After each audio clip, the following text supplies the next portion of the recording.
ہم مرزا محمد سعید کے لیسن پڑھ رہے تھے اور اس میں سے ہم نے تقریباً 4 کے قریب پیراگراف کی ریڈنگ کر لی تھی۔ اگلے پیراگراف کی ریڈنگ سے پہلے میں ایک دفعہ پھر ان الفاظ معانی کو دہرا دیتا ہوں، ذرا ان الفاظ معانی کو آپ دوبارہ دیکھ لیں ایک دفعہ۔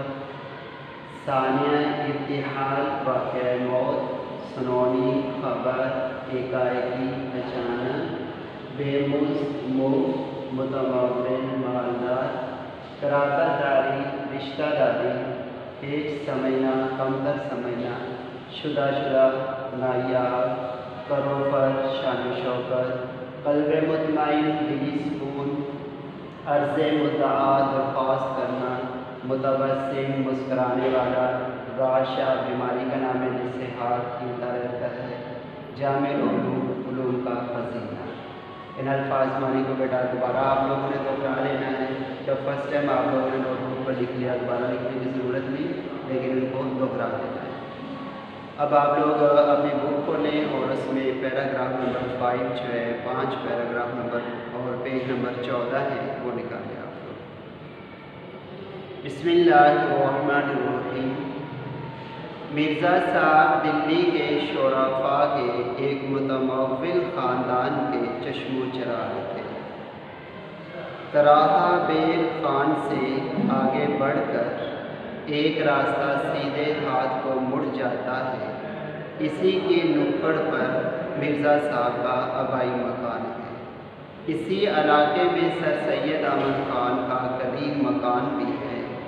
سر سید سے بھی مرزا صاحب کی عزیز داری تھی اور منشی ذکا اللہ سے بھی ان کی قرابت داری ہو گئی تھی۔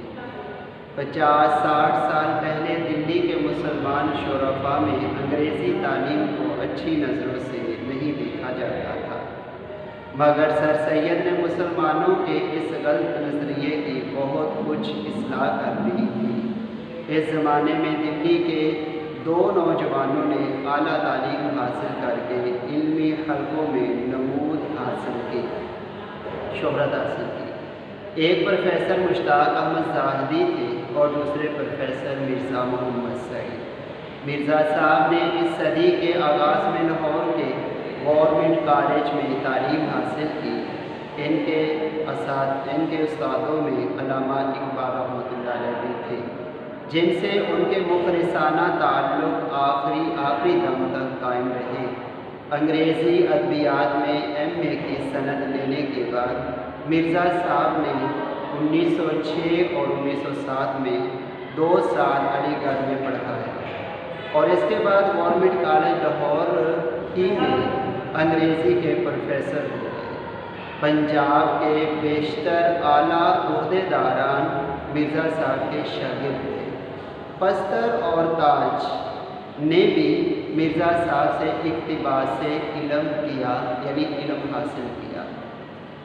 بعد میں پطرس خود انگریزی کے پروفیسر ہو گئے، مگر اپنی غیر معمولی قابلیت و ذہانت کے باوجود مرزا صاحب کی علمیت کے آگے اپنے آپ کو ہیچ سمجھتے تھے۔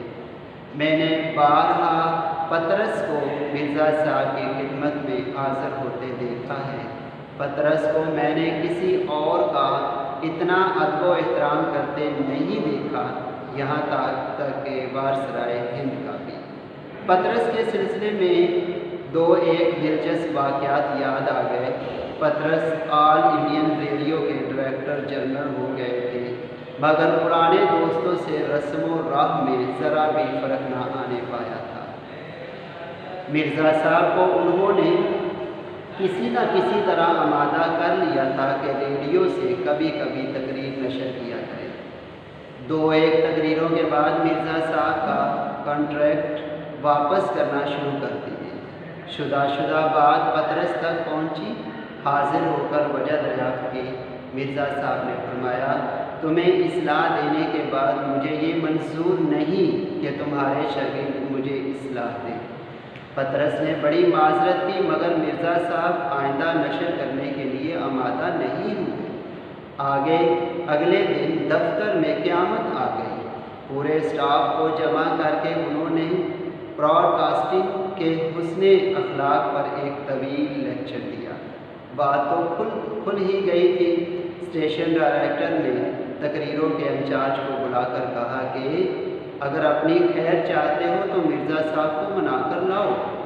उसको मालूम नहीं था कि मिर्ज़ा साहब पतरस के उस्ताद हैं। हस्बे दस्तूर यानी अपनी कार्रवाई दिखाने के लिए उसने उनके मसवदे में से एक फ़िक्रे निकाल दिए थे। इन फ़िक्रों का निकालना इसका नौकरी से निकाले जाने का पेश खैमा था। बागा मिर्ज़ा साहब की खिदमत में मुआफ़ी मांगी, हाथ जोड़े। मिर्ज़ा साहब ना माने, बोले तो हज़रत मेरी नौकरी गई, बाल बच्चे भूखे मरेंगे और आपको दुआएं देंगे। मिर्ज़ा साहब के कान खड़े हो गए, बोले ये तो मैं नहीं चाहता। उसने कहा अगर आप ये नहीं चाहते तो इस कॉन्ट्रैक्ट पर दस्तखत कीजिए।